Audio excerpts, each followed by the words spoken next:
So in this podcast, I got to speak with Chris Martinez, who is the CEO and founder of the Dude Agency run out of Tijuana, and also the author of Never Wear Pants Again, which is a book that sort of looks at the sociology of the changing working environment, basically. He was such a brilliant guy to speak with. We really hit it off. He's the son of a Mexican father and a Taiwanese mother. He grew up amongst the gangs of LA and has such an interesting story, which eventually developed him into the man he is right now. And although there was much more that we could have spoken about specifically from his book, or more agency specific, we were actually meant to do that from the start. Since we both have digital agencies, we were going to sort of speak about agencies. But it turned out there was much more interesting stuff for us to speak about. And so in the chat, you can expect to hear about sociological differences between the USA and Mexico. Obviously, the differences then between Mexicans, Americans, immigrant Mexicans, a bit about the Mexican economy, why there is such a Hollywood bias against Mexico. They use this sort of yellow, lazy filter, which sort of creates a mood, typically when Mexico is being mentioned. We spoke about a lot of interesting stuff. It's towards the back end that we speak more about Mexican economy and a little bit of Mexican social cultural. The first half is really Chris's story, but the entire thing, I had such a good time. I'm actually going to speak with Chris again very, very soon, and we'll just speak exclusively about his book and sort of the issues there.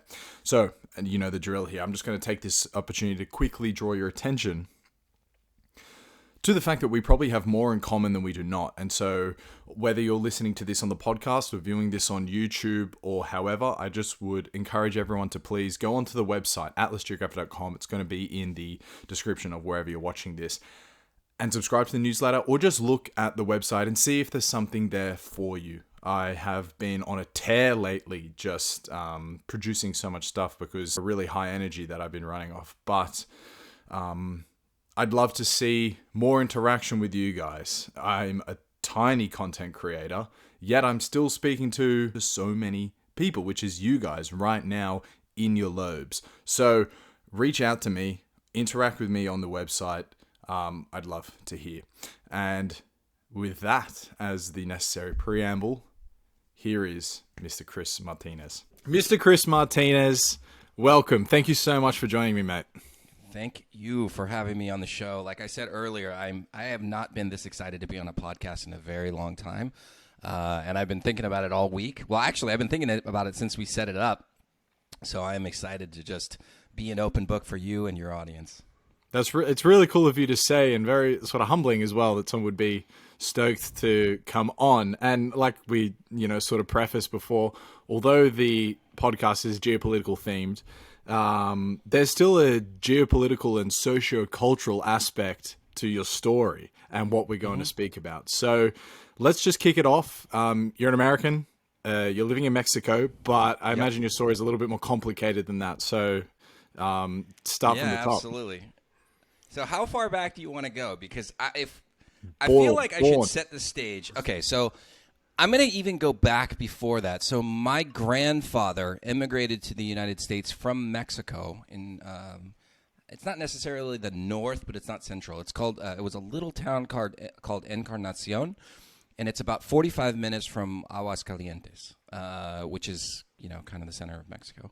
So he was born in 1891, we think. He had like two different years on his birth certificate. So when he was 13 years old, right around the time that Mexico was having the revolution, he left home and walked across the border because in the United States, they were advertising like, we need workers, come up, we'll give you a job. And so he walked across the border, and apparently on his way up, he got kind of like taken in by some Navajo Indians. Okay. And so he learned all this medicine man shit when he was like living with them. Eventually, he makes his way up to Kansas City, and he was like in his 20s, I believe. My grandmother had also immigrated from around the same area. I don't necessarily believe it was the exact same area, but she was from Mexico anyways. She had gone up to the United States, same thing, looking for work, and she was around 14 years old. They were actually on their way back to Mexico because they couldn't find work, so they were literally at a train station. My grandfather's like, putting around town on his little motorcycle, and he sees them at the train station and starts talking to them, brings them in. They ended up getting married. So she had 10 children, I believe. Could have been 11. Wow. But 2 of them died. It could have been 3. I know that there was a set of twins who died. Mm-hmm. So this is, turn of the century. So just to put it into perspective, the life expectancy was very, very different than what it is today. And if you Do you have any idea what it was? I know that the infant mortality rate in 1916, because I just researched this the other day, it was 1 death for every 1,000 children. And the biggest thing was that you just had to get past 20. So if you can get past 20, you're going to live to 70. Right. But there were so many people who were dying before the age of 20. Mm-hmm. That's why the numbers were kind of skewed. Yeah. And now the infant mortality rate in the United States is like 1 out of 100,000. Sure. It's so different. And the average lifespan in 1916, I believe it for men it was like 54, for women it was like 49. Now in the United States it's like 80s. Still, women are living a little bit longer. Although, just as a caveat, in the last few years, the life expectancy in the United States has actually gone backwards. Dropped. Yeah, of course. Yeah. And it was, and the reason I looked at that time is because I was just personally like interested in what was the shift in life expectancy because of the Spanish flu, which actually most people believe started in the United States. They think it came from chickens. So anyways, they ended up getting married. They had a bunch of kids. My dad was the youngest. He was the number 8. And his oldest brother and him, there was a 24-year age difference. So his oldest brother fought in World War II. He was a pilot in World War II. He fought in the Pacific. I actually got the opportunity to interview him when I was 14 for a school project. And I talked to him about World War II. He showed me all these medals. Apparently, it was the first time that he'd ever really talked about the war. Wow. Which, any of the guys who fought in the war, apparently that was very common, is they just didn't want to talk about it because I'm sure they saw so much horrible stuff. Yeah. So anyways, that's my dad's side of the story. My dad ended up, his mom died when he was 15. The whole family moved to California after that. And basically, he was told that he wasn't going to amount to anything. So he went to this Catholic school, and all the nuns there would be like, you're slacking off, you're a piece of shit, you're not going to do anything with your life. And he believed them, right? Mm-hmm. And so ended up, and looking back at it, he probably had all this trauma from losing his mother, and he didn't know how to manage it. I mean, he's a kid. And there was not a lot of empathy coming from the nuns at that school. So he ended up, after high school, he graduated from high school, moved back to Michigan, which is where he was born and where he grew up, or he lived for like 14 years or whatever. Went back to Michigan, started working in the auto factories. This is around the time when the Vietnam War was happening. His older brothers came and said, hey, man, you need to enlist in the military, otherwise they're going to draft you. They're going to put you on the front lines. You're going to die. Very well documented in the United States that, and this was part of Nixon's plan, apparently, was that they were drafting more Hispanics and more African Americans, and specifically placing them on the front lines. And so those people were coming back in much higher numbers than any other ethnic group. There's lots of those sort of racially divided anecdotes throughout drafting of history. You look at the English colonies in both World War I and II, Australia, India, the Asian colonies, the African colonies. These were the expendable people, right? And exactly. So South Park actually had a really funny episode one time, and the whole premise was like Operation Hide Behind the Darkies. Yes, I see that one. I don't know if you saw that one. I never watched a lot of South Park, and I was like, that's funny because sadly it's true. Yes, 100%. But those guys are geniuses. He goes into he enlists in the Air Force. He ends up taking these tests, and they're like, "You are really, really smart." He's like, "I had no idea." So he starts getting into engineering and electronics and stuff, and he did the electronics on some of the planes apparently. Cool. And he gets out of the military, survives the war, gets out of the military, and he's just like on fire, like wanting to take over the world. Has so much self-confidence. Ends up going to junior college first with a GI Bill, and then goes to UCLA, where he went on to get a master's degree as well as a PhD. He got a PhD in physics and a master's in math. And then at the time, he met my mother. So this is where my mom comes into the story. So she immigrated from Taiwan. She was born born in 1947, I believe. Mm-hmm. What's interesting is that she would always say that she was Chinese and not Taiwanese, and I would try to figure out why. Taiwan became its own independent nation in 51, like 19 right? Yeah, somewhere around that time. Yeah. So that's why in her mind she was always Chinese. Yeah. No, So because anyway, it was. I mean, sorry to interrupt, but Yeah, no, with Taiwan, like they're ethnically Han Chinese, and it was a nationalist sort of rebellion that was forced back by I think it was too early for the Communist Party, but it was a nationalist rebellion that lost and almost fled to Taiwan. And it's actually, those are the roots of modern day Taiwan as a sort of separate political faction from the mainland China, although they're both ethnically Han Chinese. So if your mother's born pre-1950, then it makes total sense why she wouldn't even understand a Taiwanese identity. She's Chinese. Exactly. Yeah. And what's funny is I've never been there. I've never been to Asia, but my brother went, and he said that the Taiwanese people and the Chinese people are so unbelievably different. Yeah. The cultures are so unbelievably different. You're hitting on big Have you ever things been in there this before? podcast. We talk about it a lot. Ah, okay, interesting. Yeah. So my mother immigrates to the United States. Now, there was a thing, and I believe it was 1966 or 1967, called the Asian Immigration Act or something like that. It kind of came out of the whole communist movement that was happening in the United States, and the United States is like, let's bring all these people over. But on top of that, there was a labor shortage of really intelligent people like scientists and doctors and things like that. So the United States opened up immigration to people from Asia. Her sister came first and then brought her over. So my mother was like in her early 20s when she immigrated to the United States, didn't know any English whatsoever, obviously didn't know the culture, lived with her sister for a little while, and then eventually moved to California, where she started going to junior college, which is where she met my father. China to California. We're talking about cultural differences before we started recording. I mean, Oh, man. you couldn't imagine more black and white there, could you? So unbelievably different. Hyper-conservative, traditional Chinese, and then it's like freewheeling Americans. Yeah, In the and I 60s, can't even guess, and she was imagine. 20 or I can't even something, imagine what the climate was like for Asians moving to the United States, because in general, the United States isn't very welcoming to like immigrants. Like, especially You think back in the first day it wave. was different? I think that I literally have no factual understanding, but I do believe that there was probably some resistance because of the things that were going on with the Vietnam War and all the communism that was sprouting up. in that part of the world. It would have been. So there was probably some people, probably some people like, go back to where you came from, you communist, Yeah. right? So I don't think that they were like welcoming Asians with open arms. Yeah. So it had to have been challenging, but she was driven. She went and got an education. She studied computer was it programming? I think was the degree.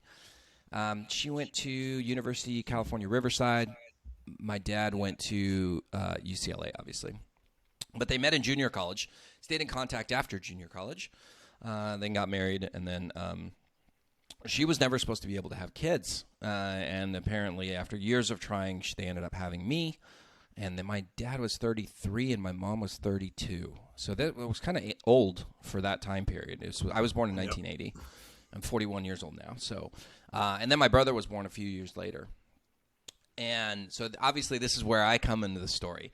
So I had a very interesting childhood. It was not pleasant. My mother, which we believe she has mental illness, but never been diagnosed, was extremely abusive, both physically and mentally. And from what my father told me, it started back when I was an infant, because she was so terrified of having a fat baby that she starved me.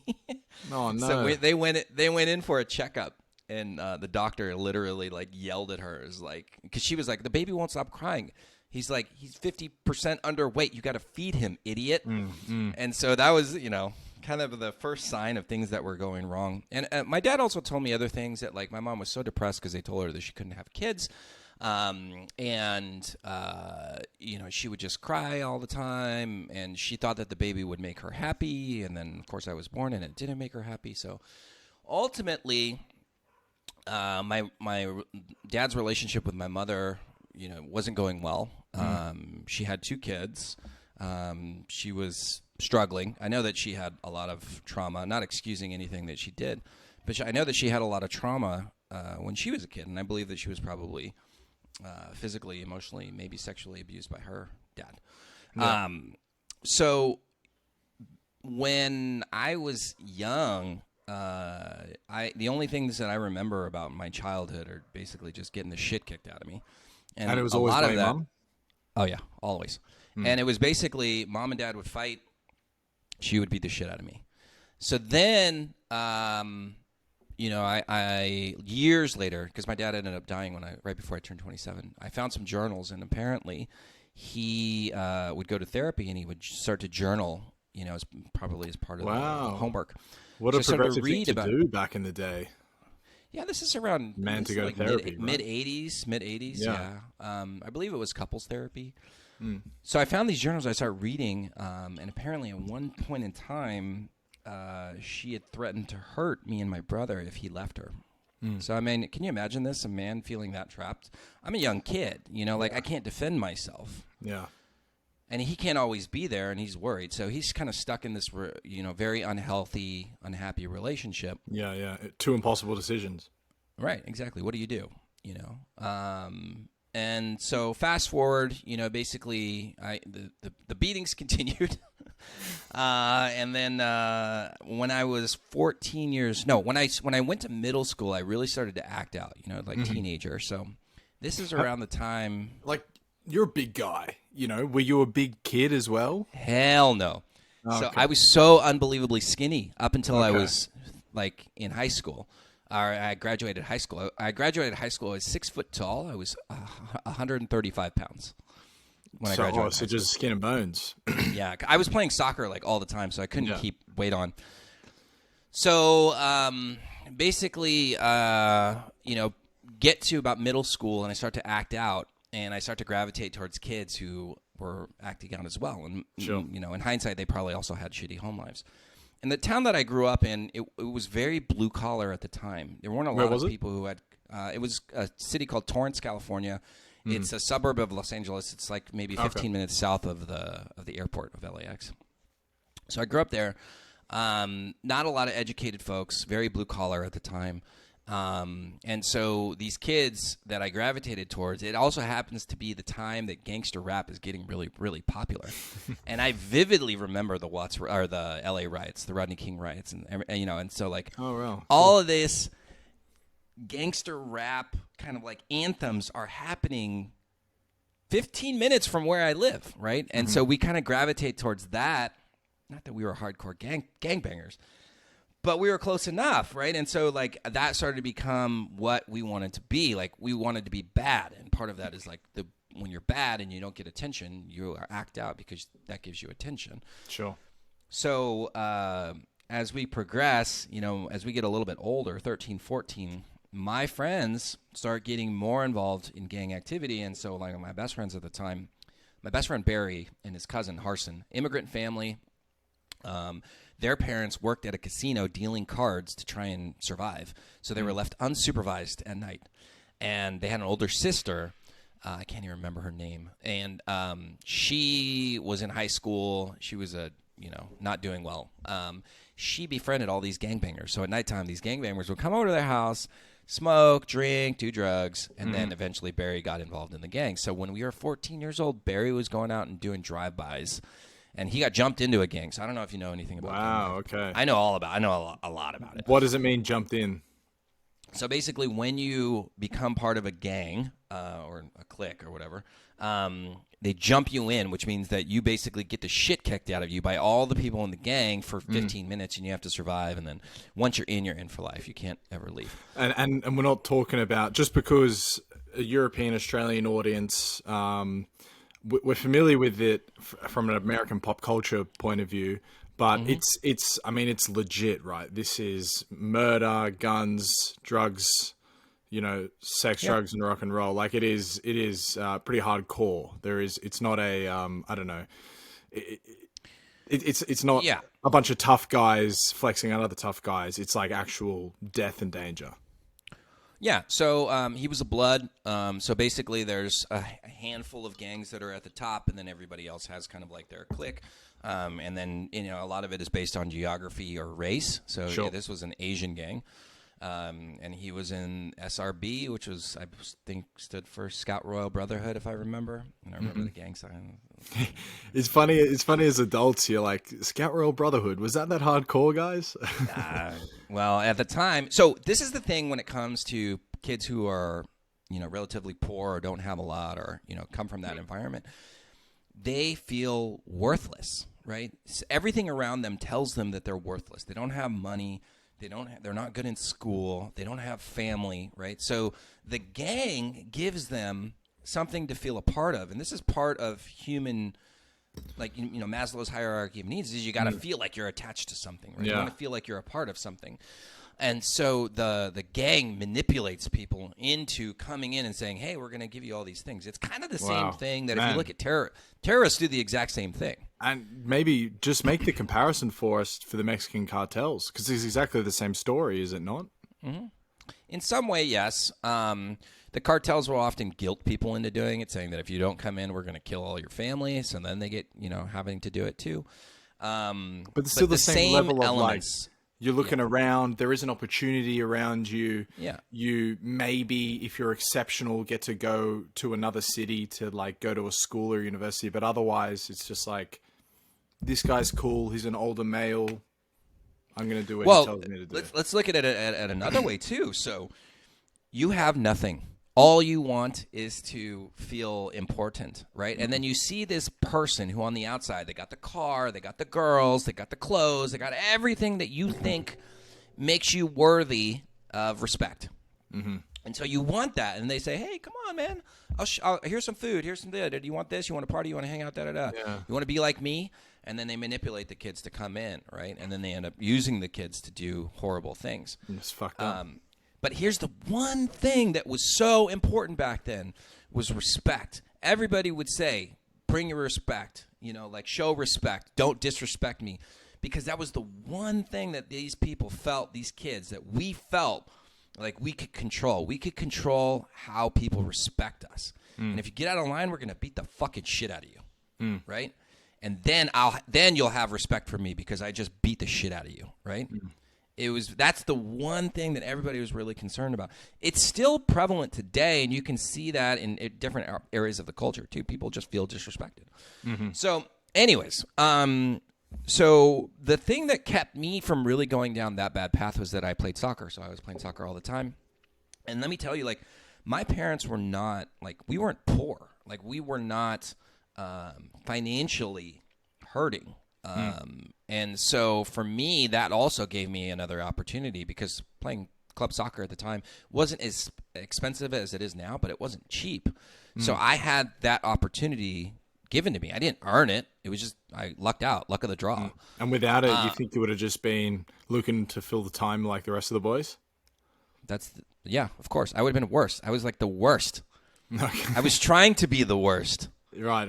And even now, like I'm very aggressive. So I was always the first one in the fight. Okay. So had it not been for that, I don't think I would be here. I think I'd be dead. So anyways, I get to high school. Actually, one day in middle school, all my friends got kicked out of school. We were all smoking weed. I was the only one who didn't get kicked out. So smart. We decided, hey, let's go in the back of the school and smoke weed where all the cars are driving by. Yeah. So everybody gets kicked out. Everybody gets kicked out except for me and like one other guy. So those kids all, they go to continuation school, just kind of disappear. And then in high school, I got really into sports. That was what I gravitated towards. I always got good grades. And what's funny is, well, not funny, but kind of sad, Barry and all those other kids were really fucking smart. Yeah. Just didn't have the opportunities. So I get to high school, get in sports. Barry disappears. He ended up getting killed after high school. He got really into the gangs. There were a few kids that I know from high school that got killed from gang activity. So, but that always stuck with me. Definitely had a different perspective. So I ended up going to college. go to University of California, Santa Barbara, pretty good school. And that completely changed my perspective because when you're a kid, your understanding of the world and what is possible is pretty much determined by your parents and what you see around you. So like your friends' parents, right? So like I go to college and I meet these kids who have completely different backgrounds, never experienced any of the same things that I did. And it was just absolute game changer for me. I think that was a really good insight, actually. Obviously, your own household determines what you perceive as a limit of potential, but it's very important to see your friends' households too. That's actually I've never considered that, and I just thought about it as you said it.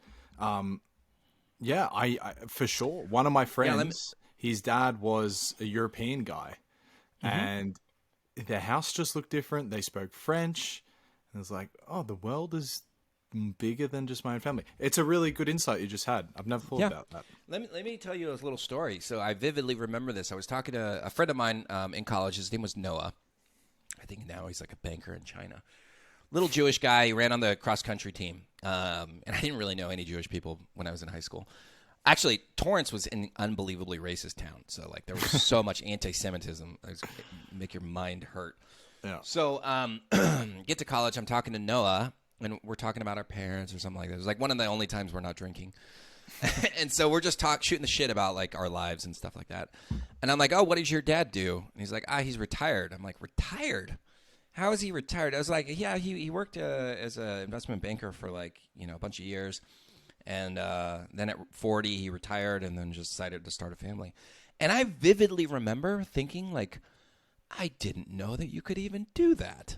Because I thought that your life had to follow this path that I'd seen in other people. And it didn't even like cross my mind that you could just wait, make a bunch of money, and then decide to have a family.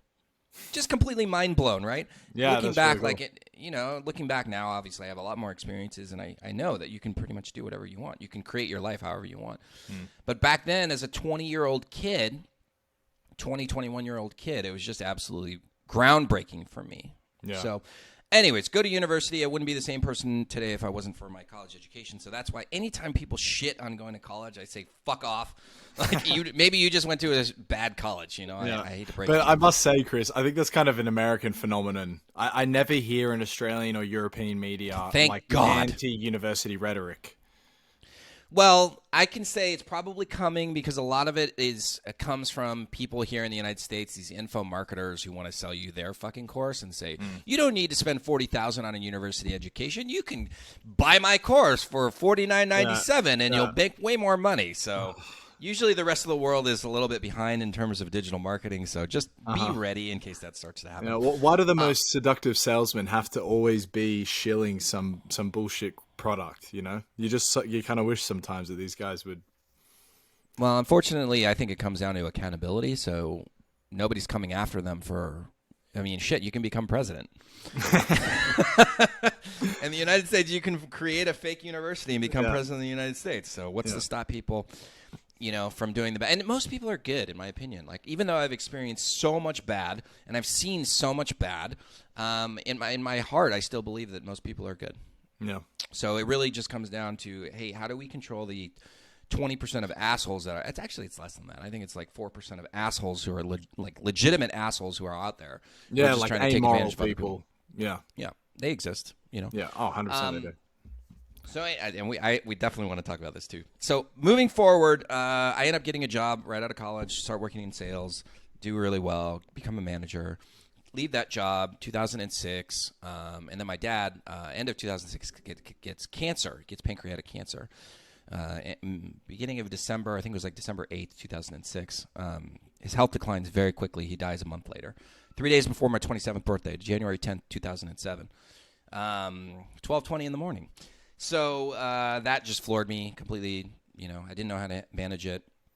And that's a really hard time to lose a parent too, because I was just starting to become a man. A man, yeah. So the relationship between your father, the relationship between your father and the kid starts to change a little bit. Sorry to interrupt, but tell me about your brother and your mum. Is your mum still alive at this stage? She is. I haven't talked to her in years. what do they call it? The final straw was when she started talking shit about my dad after he died. And I was Right, like, right. Yeah, I don't really need you in my life anymore. And when your father passed away, you become, I guess, the role model for your brother. You probably already were, but No, my brother and I never really had a good relationship. He and I, you could not find two people that were more different. So he would just kind of go along with her, whereas I was I fought, So Okay. the other thing is she was crazy religious. So this is something that she really gravitated to was the born again unusual Christian. Asian. Yeah. Okay. Yeah, well, in many ways she was the tiger mom, but in other ways she was just the crazy mom.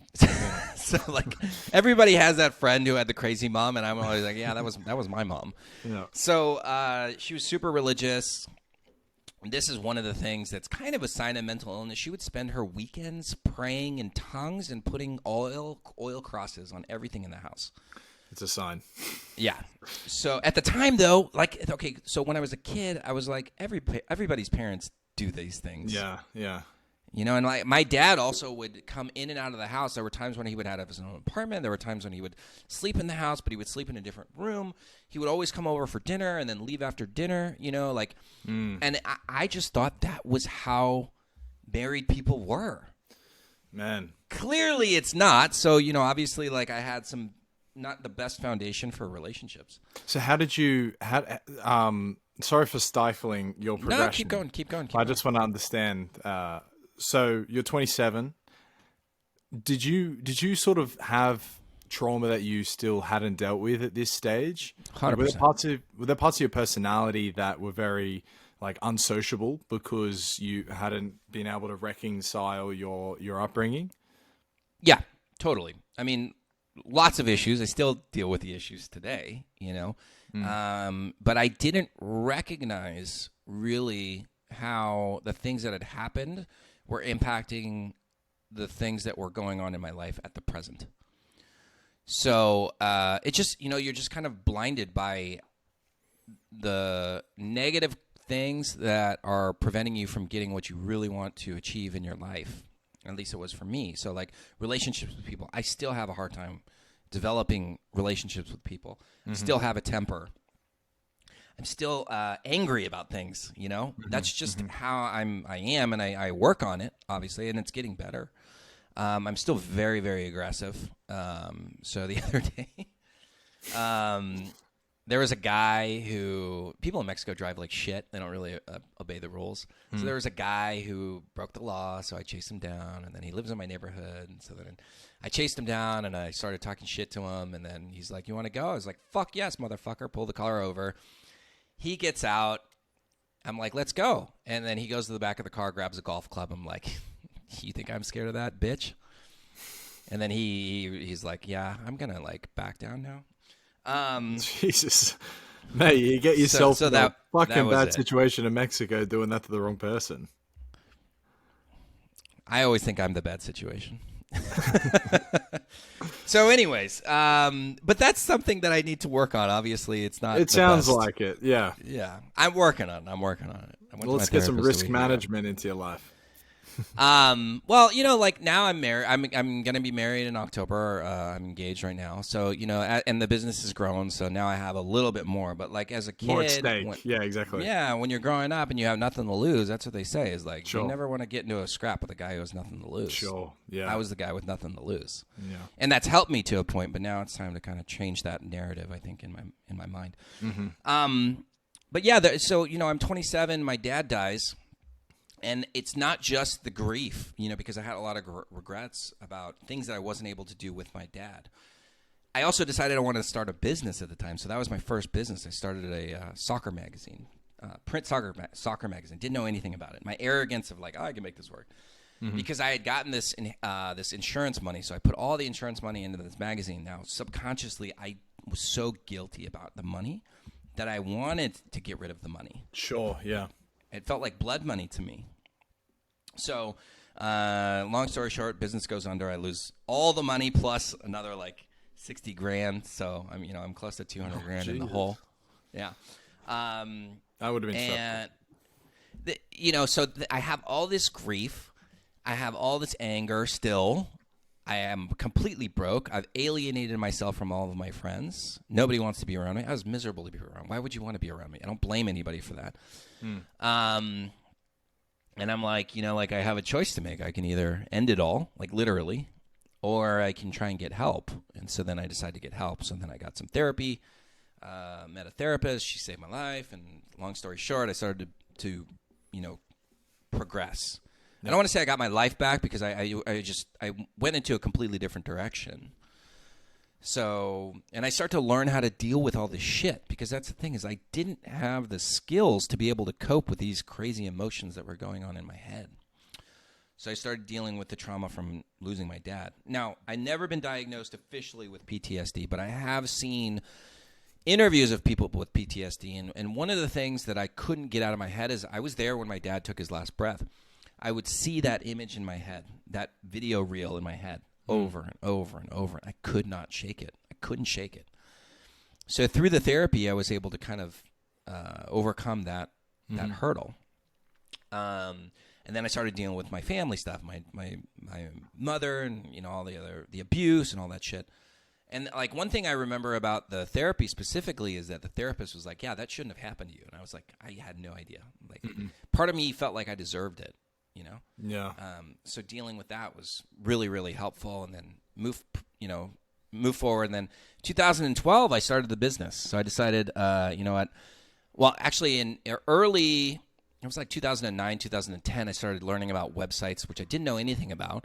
Taught myself how to build a website in a weekend, watching online video, and then started learning about marketing. And then, long story short, started an agency in 2012. I was working for Reach Local, which did PPC management. And they didn't do websites. So I was like, I can do websites. Cool. So that's when I started the agency, right? And 2010, is that still like the heyday of website builders where you can charge $10,000 for like a template, or like what's it look like back then? Like it was less competitive. WordPress, it was less competitive than it is now, for sure. Yeah. WordPress was just starting to gain some traction, right? People were starting to learn about WordPress, and that's what I learned how to build websites on. Yeah. Affiliate marketing was just like in its heyday, because you could still buy traffic for really cheap, and people were buying stupid shit online, and you were getting a bunch of crazy affiliate rates. offers, which I tried to do that for a little while. And so, but my take was, instead of charging the $5,000, let's do a subscription model. We started off dirt cheap, like $35 a month, like way too cheap. And then slowly started to grow, raise our prices. And I started out, for the first year, I was working from 6 a.m. to 1 a.m. every single day, because I had a team in the Philippines. So I had a partner, but he wasn't really doing anything. So I was kind of trying to do it. And also, I wasn't a very good leader in general. I still kind of had one of the reasons why I failed in the magazine is because I was trying to do everything. And so I carried that over into the agency when we started. I was trying to do too much. You didn't trust to delegate. Exactly. You wanted to. I didn't trust everything. other people, Sure, and I kind of had too big of an ego, thinking that nobody could do it as good as me. So anyway, working 6 a.m. to 1 a.m. for the first 2 years. For the first year, I was moonlighting at a job and then doing the agency on the side, and then got let go from that company, and then started doing the agency full time. Fast forward to 2015. 2013, I moved from LA to San Diego. And then 2015, I opened up an office in Mexico, because I was like, I bet you I can find people down in Mexico. Now, my dad had always had a dream of doing a business in Mexico. So I was like, nice. This is kind of that fulfilling that promise too. Yeah. And what city was it? In Tijuana. So Tijuana is just on the other side of San Diego. Go down there, find, Now, this is where the sociology degree and the culture comes into play, because it's so unbelievably different. Even though they're so close, the cultures are so unbelievably different, and also the way that people can do business in Mexico is so different. The tax structure is very different. The way that people get paid, the relationship that people have to work is so unbelievably different to the United States. In the United States, your work defines who you are and your worth.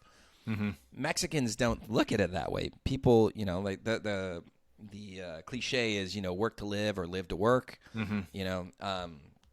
Mexicans, their family is way more important than the job. But also they have a lot of distrust towards people in management because of government corruption and just the stories that are passed on from generation to generation. And legitimately, people have been fucked over. Like in the 90s when inflation was insane and the bank basically said, okay, today you have $1 million in the bank, today or yesterday you had $1 million in the bank, today you have 10,000. They literally just chopped off zeros. I wouldn't trust the fucking institutions ever again. Exactly. Yeah. Like, it's so understandable. Exactly. I don't blame them, but it's also, there's a time to start evolving your thinking. Mm-hmm. And to me, now is that time. I do believe that Mexico has the capacity to become a world superpower. Amazing. We're doing everything possible to try and Mexico. When you look at the resources, when you look at the age of the population, when you look at the adoption of newer technologies, they have all the ingredients. The only thing that needs to change are some of the cultural beliefs that are ultimately limiting beliefs. Yeah, in institutions, right? Yeah. So, getting people access to financing, not having predatory loans, teaching people about money, like those sorts of things. Creating a little bit of social mobility.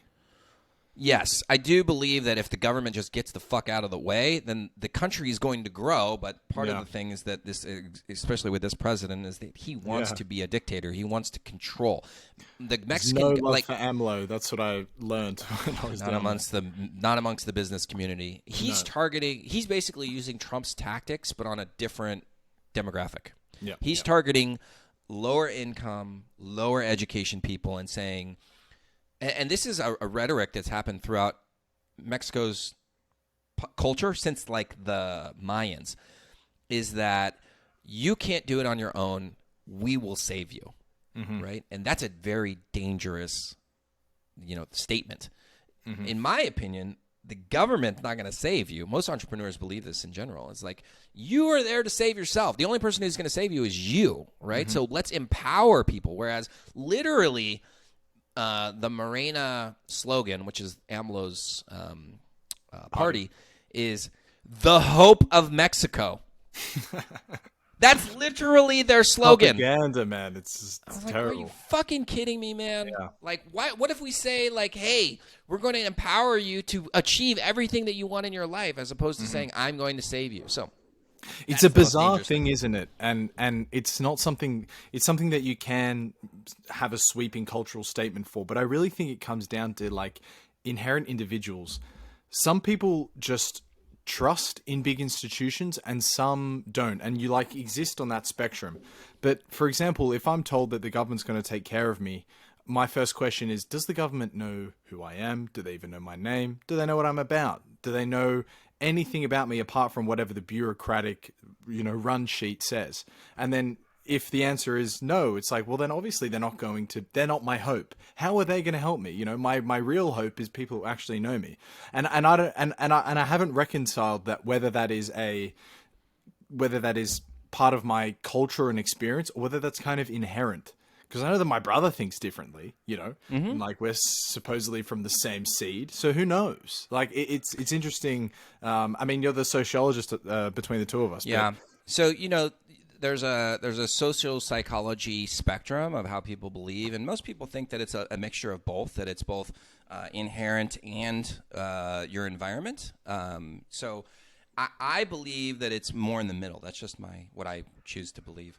And I have some cultural context of that because the Mexican culture in general does not value the long term. Mexican culture is only think about today. If you're happy today, you're happy. Don't think long term.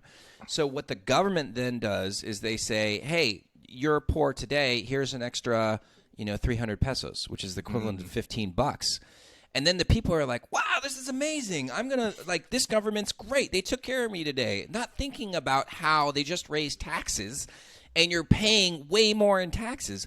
The Mexican population also have no idea what they pay in taxes. This is one of the biggest differences between the United States and Mexico. And I'll be clear, I'm not saying that one culture is better than the other. I think that there are elements of each that are fantastic. And we can actually, if we learn from each other, we can create a better society for everybody. Okay, with that being said, Americans will always complain about how much we pay in taxes. Our country was founded on taxes. So, like people in the United States will always say, like, I don't want my tax dollars going to that, or my tax dollars paid for your salary in relation to like politicians and police and firemen and stuff like that.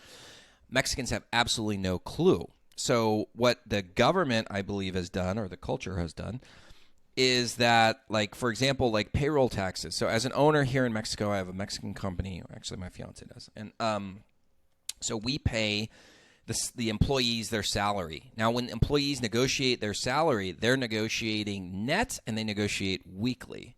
Think about that for a second, right? So they say, I want to make 4,000 pesos a week, right? And when we pay them that, we pay on top of that anywhere from 30 to 40% more, which goes to like taxes and healthcare. So we are essentially paying the taxes and benefits on behalf of the employee. In the United States, if you say, I want to make $50,000 a year, and then in your mind you say, okay, after that I'm going to have to pay this much in taxes and this much for healthcare and da-da-da-da-da. Yeah. So you're very conscious of how much is actually going to the government and these piece of shit healthcare companies. And so like you feel the pain of that. Now, the employees here in Mexico are paying that, but they aren't seeing it, so they don't feel the pain of it. Also, sales tax. So in California, we have sales tax. They're aware of it. No. Like, they're not even aware of it. They're not even aware. You can next time you come to Mexico, ask somebody, how much are you paying in taxes? And we're like, nothing. Or they'll say, I have no idea. Fuck me. That's bizarre, isn't it? It's crazy. So the sales tax as well. So in Mexico, companies have to pay sales tax, which is called IVA. Now, it's anywhere from 8 to 16%.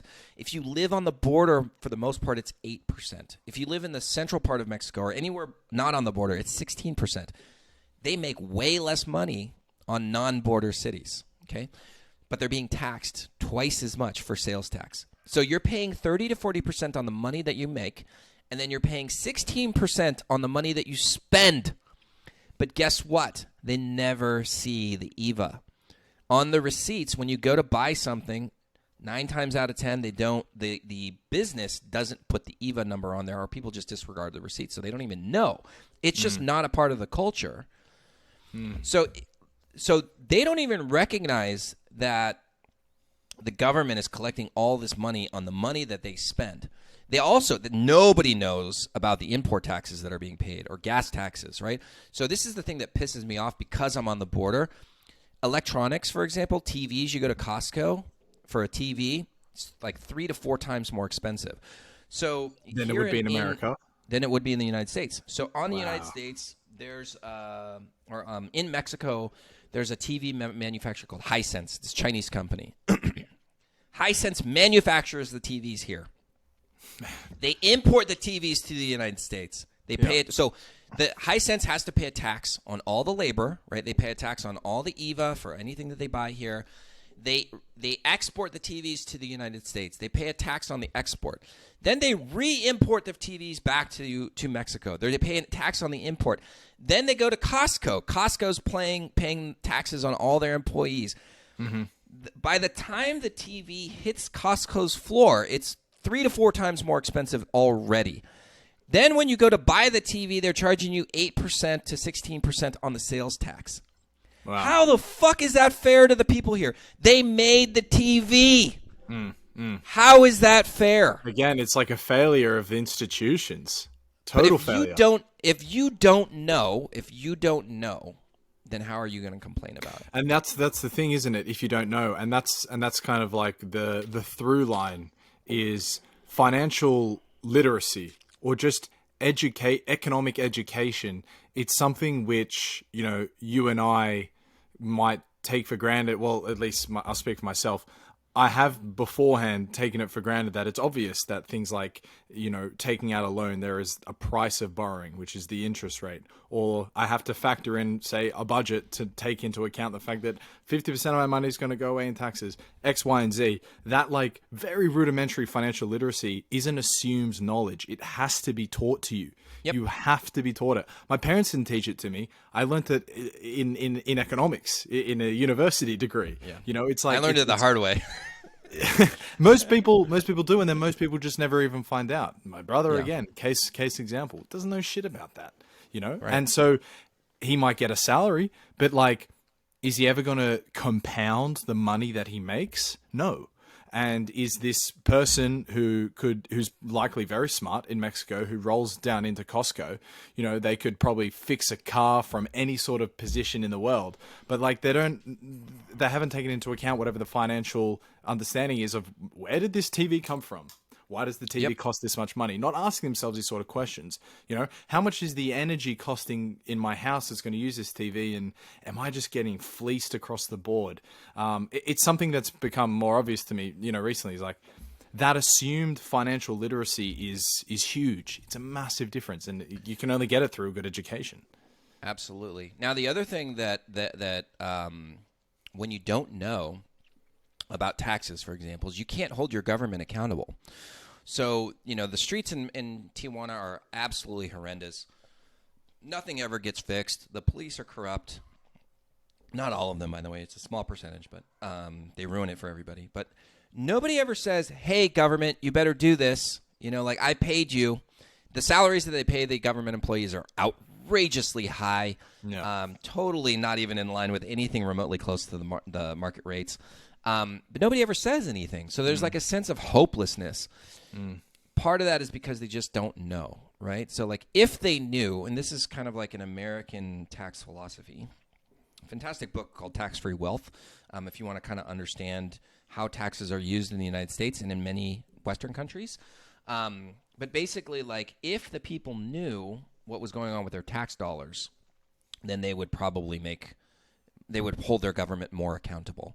But because they don't know, there's just this general sense of helplessness that kind of continues to perpetuate the low self-esteem of the Mexican culture. This is just what we deserve because we're Mexican. Really? Talk more about that. What's the low self-esteem?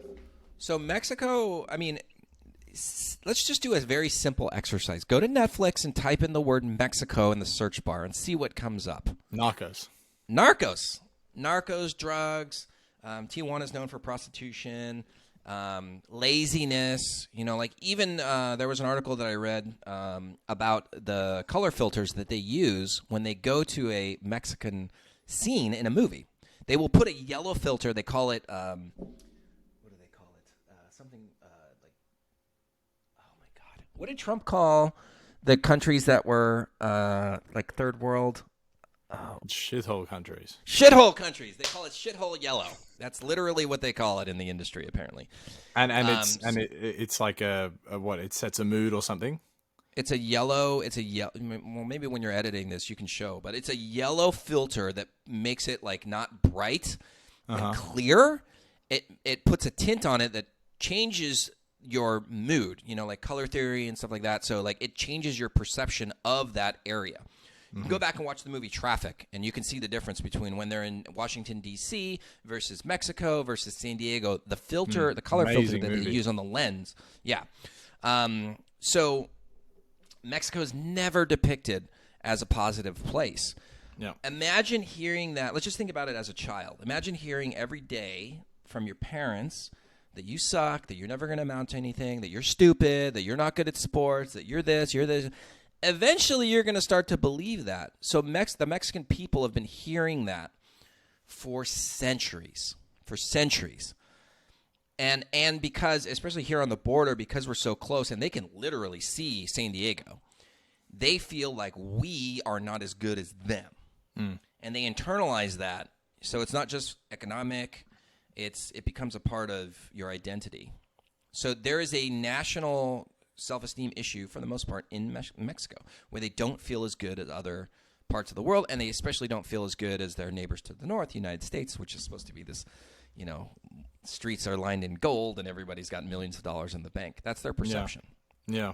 So in general, like if you have really low self-esteem, you will not hold people accountable, because you just feel like that's just what you deserve. You see it with people in relationships all the time.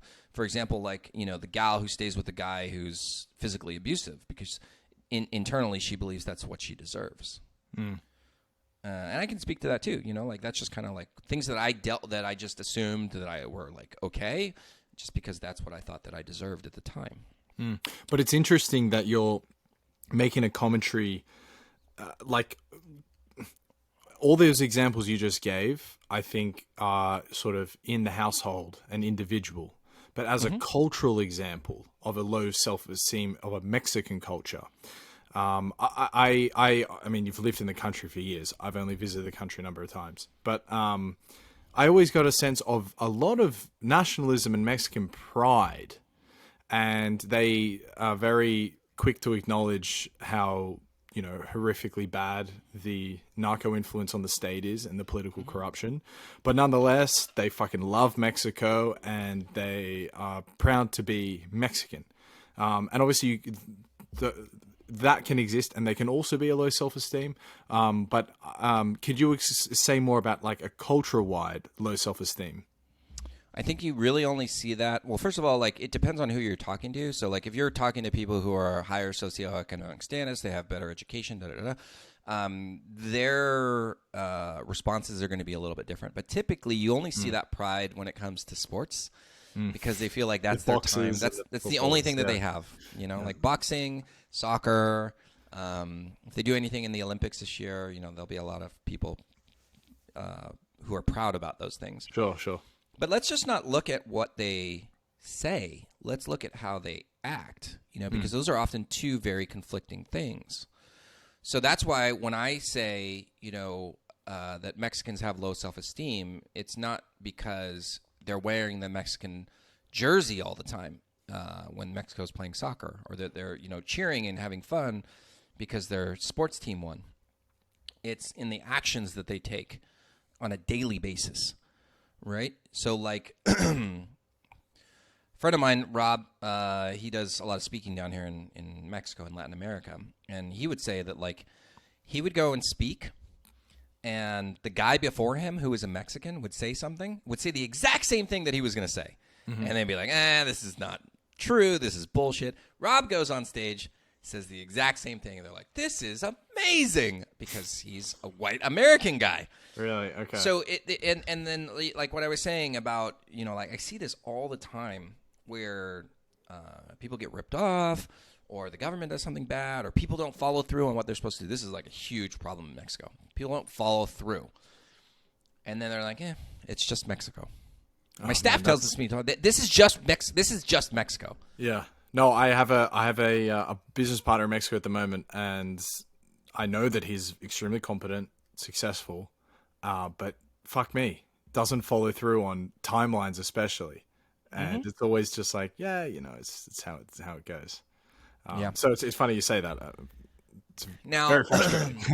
Right, it is frustrating. Yeah, but I would argue that on a psychological level, they are ultimately, a lot of people are doing this because they don't have self-worth. Because they're, like self-sabotaging to an extent because they feel like that's what they deserve. Now, it's just my argument. But this is your like, these are the conclusions you've come to from living for 6 years in Tijuana versus growing up in LA. Yeah, living in three years in Mexico, doing business here for 6. Okay. Also engaged to a Mexican citizen, so I get to see and she's very intelligent, so she can kind of explain things that I don't understand. Mexican dad. I have 90 plus staff. The majority are in Mexico too, and so I like to think that I can look at this through the lens of a sociologist. So like sociology, there's this term that you learn very early on called ethnocentrism. Ethnocentrism basically means that you believe that your culture is the best. So as a sociologist, you have to remove your ethnocentrism as much as you can to look at things objectively. So when I'm looking at the culture, I'm trying to not be ethnocentristic and being able to see things through the lens of a scientist. And so I think that also gives me somewhat of a different perspective because of my training. And so, like I'm kind of, I like to try and read between the lines and see what's actually going on. Let's talk about two things about Mexico, which stands out to me as almost crying shame failures of the nation. And if it was the other way around, like speaking earlier about us being so bullish about the country, it could be an economic superpower. 150 million people, 2 coastlines, arable land, extremely well distributed populace, oil, natural resources. Arable land means lots of agriculture. To their north is the biggest, baddest economy in the world. So you have a customer forever there. What is happening, right? And so I've got 2 things which always stand out to me. Mexico produces oil, sells it to America to refine, and then buys it back to be then consumed in their cars. This is just like, first of all, how can the government not scrape together the tax revenue to make the big infrastructure project to be able to refine oil in your own nation? And then you become an oil exporter. I mean, amazing. And then another big one, which never gets talked about. And I want to see, you live in a border town, so I'd love to see what you think about this. Everyone talks about how much Mexican illegal migration goes into America, but no one ever talks about how much illegal migration goes into Mexico, because it's not just Mexicans trying to cross the border. It's Guatemalans, Venezuelans, Ecuadorians, Nicaraguans. It's everyone. It's Brazil, Americans. Peru. It's Americans illegally living in Mexico. It's everyone going up.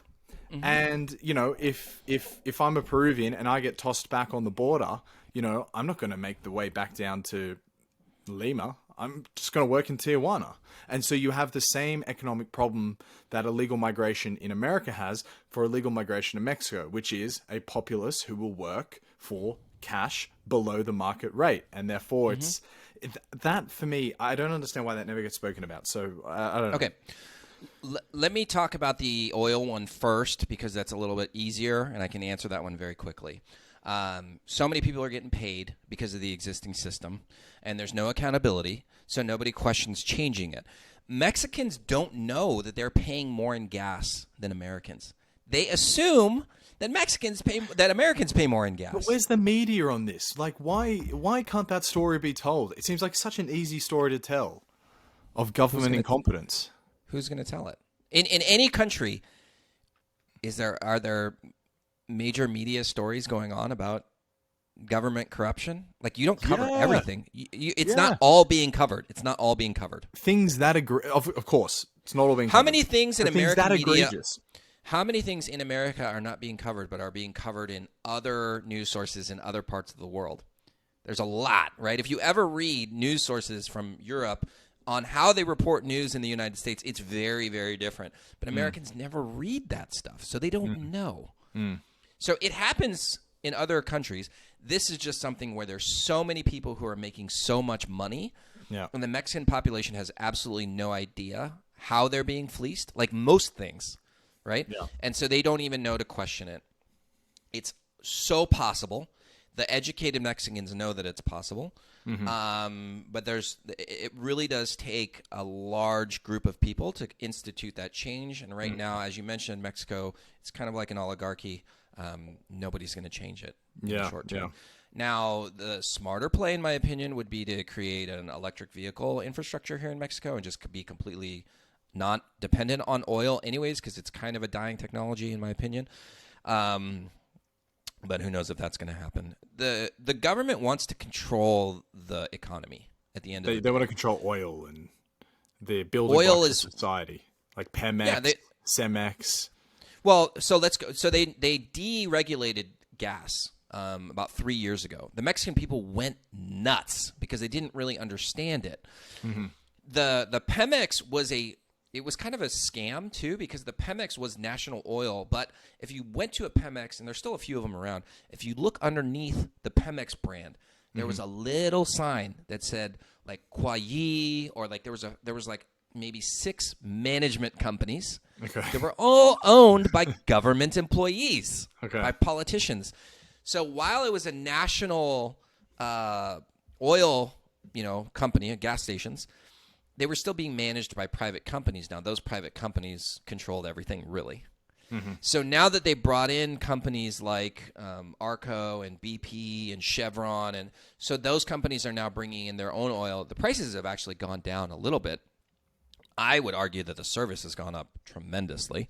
It's way better service because of capitalism, ultimately. So that ended up having a positive effect. Now, whether or not they're going to be able to build a refinery, which is unbelievably expensive, personally, I don't think that that's ever going to happen. Yeah, okay. So, what about the migration? Yeah, let's talk about immigration. So you have a lot of people immigrating to Mexico. A few years ago, when the migrant caravan came, they are literally, that caravan like campground that they were at is literally 4 blocks from where my office is now. We would go there to see what was going on. And my fiance, she volunteered in the camp. So it's literally a baseball field and a basketball courts. Yeah. And that's where they decided to put all these folks. You can see the border fence from that place. Why did they decide to put them there? No idea. It doesn't make any sense to me. Because they ended up moving them to like a completely different part of the city after like some political stuff happened. Yeah. So they put them there, and then we go and we're talking to the folks. We actually interviewed some people. We brought a bunch of water. We brought supplies. They needed toilet paper, right? That was like the big thing that they asked for. Like, we're good on water. We need toilet paper. Yeah. Their toilet facility was basically, and their shower facility was basically a row of porta potties for about 5,000 people. There was maybe 100 porta potties. And then they had like a hose that had, spouts coming out of it that you could bathe yourself in plain view. Like, nobody was getting naked, I don't think. But, that was how they would shower. So it was a very, very difficult situation, but we started to go talk to these people because kind of like the media was covering things, and then they showed a bunch of people trying to rush the border. It was like maybe 100 people, but they made it seem like it was thousands. And so we started talking to these folks, and most of them just saw that there was a bunch of people walking, and they decided to go. They didn't know why. We were moving, and so we went to the camp, and we ended up hiring 2 people to help us move. Now, one of the guys was an older gentleman in his 50s. He'd come with his wife. They were just looking for work. The other guy was like 20s. He had some sort of mental disability. He was not, he was not intelligence-wise like the same as me and you. And he had never been to a doctor.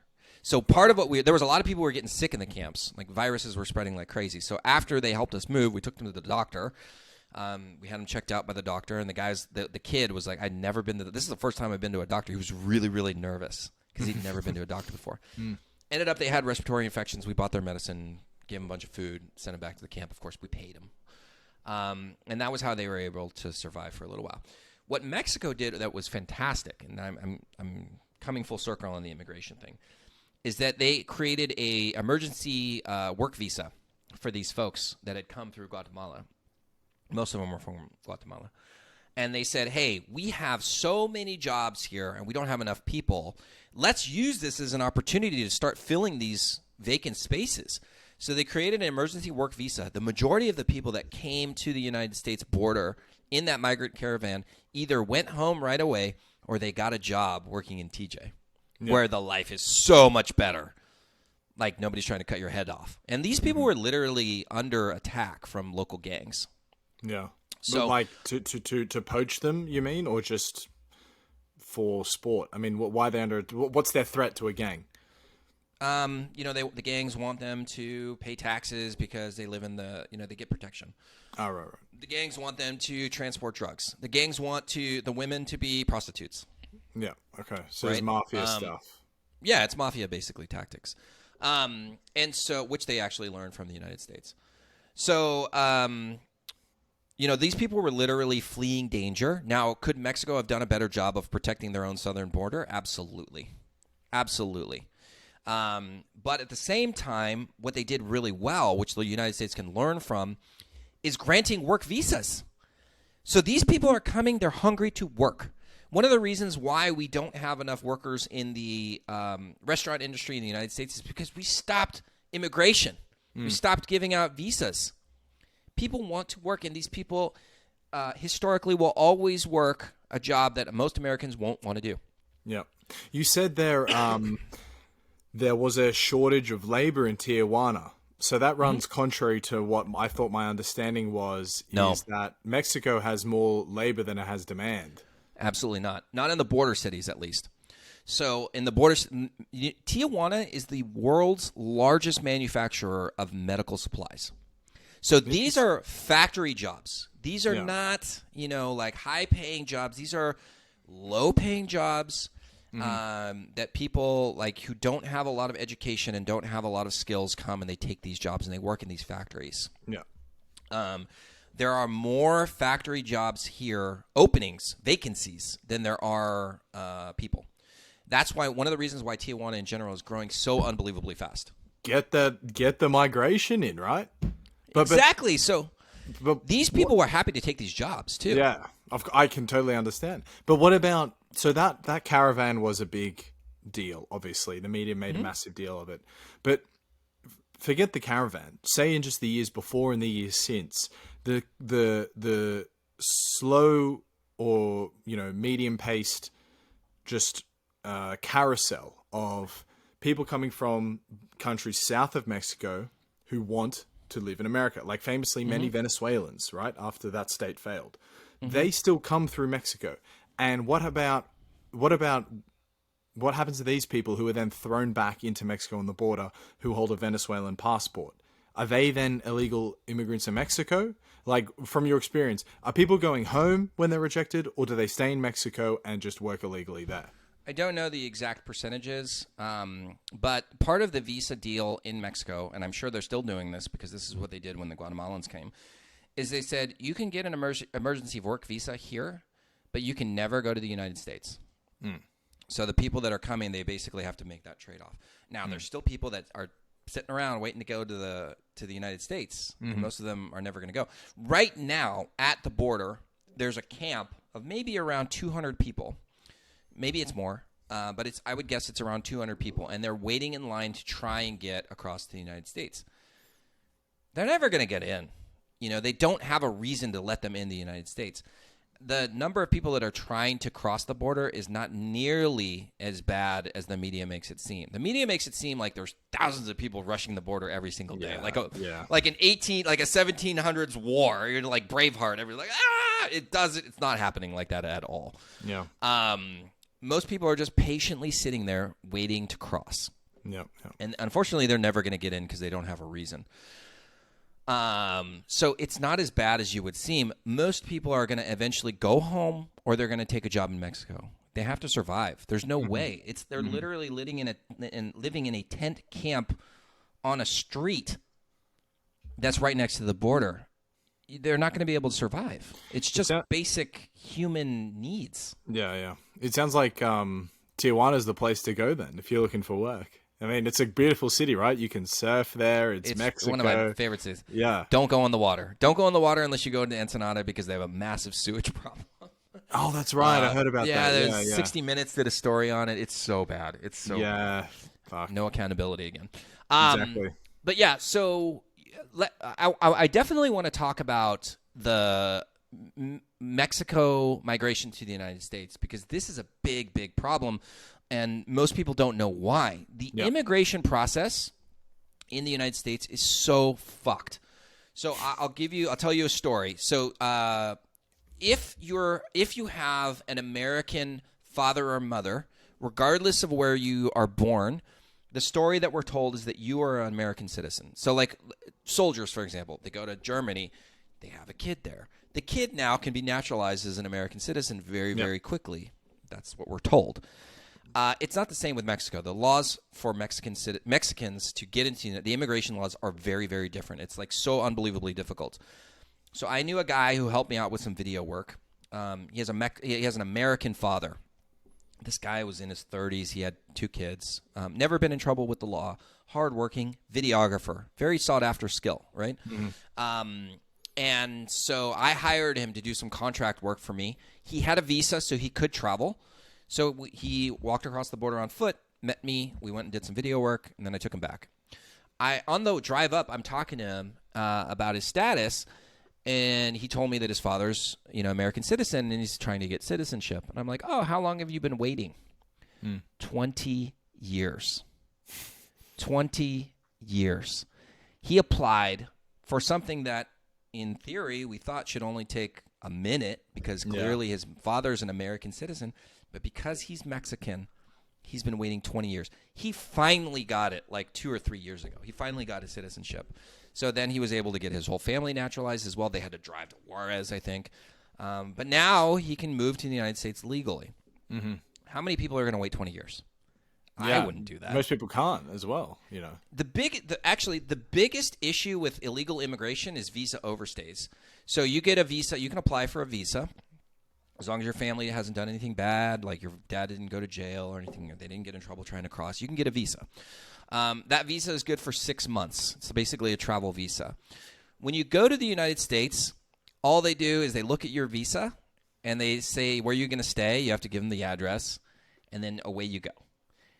There is no process to check whether you came back. Mm-hmm. That is the number one reason why we have illegal immigration in the United States. It's not people jumping the fence. It's people just getting the legal authority. Right, yeah. They're flying in, right? They're staying longer than they should, and they never go back. And then they'll end up getting a job and, staying and working and paying taxes, never actually receiving the benefits. Now, how do they pay taxes? I thought it was cash. They'll buy that too, but they'll get a Social Security number from somebody who's died or something, because nobody ever checks. Oh, okay. So there's ways around it. So I mean, and I'm not condoning any of those things. Do what you got to do, man. Like if if you're after a better life, and if you think America's where you can make, like I'm all for it. Go for it. But it's just you're taking massive risks, Yeah, and the crazy thing is that they'll work for $5 or $7 an hour, and then they'll live off of 3 and send 4 home. So crazy, respect that. But the easiest thing is that let's just create a check-in, check-out system, kind of like when you go to the gym, right? You swipe your thing, and then they swipe out when you. There's no relationship between the U.S. and Mexico border. So when I cross from the United States into Mexico, I don't have to do anything. I literally just drive through. When I come into the United States, I have to show my card. They stop me. It would be very easy to create a cross-border card. And so when you come in, you swipe your card. When it's time for you to come back, you swipe your card. And now we know who's where. Yeah. Simple system, but they don't do that. So that's the easy way. The other big thing that would solve immigration problems is just make it easier for people who want to work to come to the United States. They say, like, we need to vet these people before they come through. The vetting process is very, very thorough as it is. It just needs to be faster. Like you can do these you can do the background checks. Yeah, it's like complete bureaucratic nonsense. These people want to come. I'm telling you, these people want to come, and they're going to do jobs that Americans don't want to do. We're seeing that now in the United States because of the shortages in certain industries, like the restaurant industry, right? Yeah. White people's kids aren't going to work anymore. They're not going to work at Chuck E. Cheese like I did. Dude, honestly, I've never understood this about America. And obviously it's a sweeping statement, but young guys, you say white kids, and I guess that is the reality of America. It's extremely racially, divided. Yeah, exactly. But like, how are parents not encouraging their kids to go and work at Chuck E. Cheese, or to go deliver pizza, or to go work at a bar? These are fun jobs. It's crazy. I loved working as a caterer when I was a younger person. Oh, I did that too. I loved it. And I just don't understand, like catering a wedding, catering a party, catering a function. That's great jobs. I've never understood why there is this, maybe you can tell me what you think it is, but why there is this idea that we're above those jobs. Like, work is work. You can be a rich kid. You don't need the fucking money, but work is good for the soul, and it's good for you. It teaches you something, So I actually talk about this in my book because I did some research on this. There's always been this concept of American superiority where, like even when we separated from the British or whatever, we believe that what we do here is better than everywhere else. And if you ask a lot of Americans, especially those that have never traveled, they believe that everything American is better than anything foreign, right? And anything that typically white Americans do, that they are just above certain things. and they don't ever put things into perspective. They never are able to see things in a different perspective. So we've also experienced so much wealth in the United States that we feel like we're entitled to certain things, or that their children are entitled to certain things. So it's really just a case of my boy doesn't need to do a job that some poor Mexican guy can do. So yeah, exactly. So there is a literally people say like Mexican work. There is an argument, or a sociological argument about parenting style changes that happened in the late 70s that kind of like have led up to where we are today. And part of that is the self-esteem movement. Like there was a book that was written, I can't remember the guy, and like most scientific studies, the data is misinterpreted by the general population, or people use certain aspects of the data to fuel some agenda that they have. So there was a California politician, I can't remember his name, who decided, you know what, I'm going to run my whole campaign on self-esteem. So we need to boost the kids' self-esteem. Now, most people would say that self-esteem comes internally, that if you try and boost somebody's self-esteem by telling them, like, you're great, you're amazing, da-da-da-da-da, it doesn't really work that way. But that's what this politician was trying to do, was boost self-esteem, and then that kind of spread. And so parents, as a part of this parenting shift and laws that were being passed, decided that we need to boost up the kids' self-esteem. They're amazing. They're great, even without them doing a shred of work for them to actually accomplish them being great. And, you hear these things about participation trophies and stuff like that.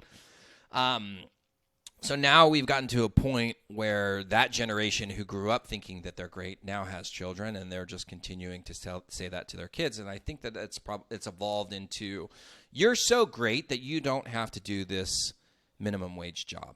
Yeah. That's Mexican work. Yeah, yeah. Right? That's for the poor people. And so then people just don't work. And now there's also like a lot more fear, so people are more afraid of things that are going to like kill them or hurt their Like there's so many things that I did when I was a kid, and you probably did, like riding my bike to school. I rode my bike to school. Nobody does that anymore. Kids don't even walk to school because they're terrified of getting, molested or stolen. It's so funny. I walked to school as a like grade 4 person, which is less than 10 years old. And I'm from Sydney. It's a very safe place. But you still have to cross roads, you still are, unsupervised little child. And I could even see it between me and my youngest brother. My mum's attitude changed towards it, where all of a sudden people were giving her guilt for, giving her child this sort of freedom, to the point where Liam, my youngest brother, he was driven everywhere because mum she'd been convinced that it was actually super irresponsible and risky to have let me walk to school. And it's like, sure, it is a risk. Everything is a risk, but the trade-off is like you working at Chuck E. Cheese, me delivering pizzas, fucking great work. Yeah. And like great experiences. And there's a, small risk shit can happen, but man, it's, and I'm not necessarily putting all the blame on the parents. The cultural requirements to be a good mother in the United States right now are impossible to live up to. It's very unfair. You got to do everything, and yet you get zero support. Like, I 100% believe in providing longer maternity leave for moms. Because, what we give them is like nothing. It's like pop out the kid and then you got to go back to work. And if you're not blessed with having grandparents or with having a lot of money, there's a lot of sacrifices that are going to be made. And unfortunately, it usually means that the child's going to be neglected, and we're just creating more problems for this. On the topic of maternity leave, I think I have a theory. Now, I'm just a guy who operates a vibe. I don't have any stats, to back this up. But Swedish people are very mature, emotionally mature, and sensible, very sensible. They don't say silly things generally, and they're very reliable, whatever. Lots of good markers of just a person sort of being well-rounded.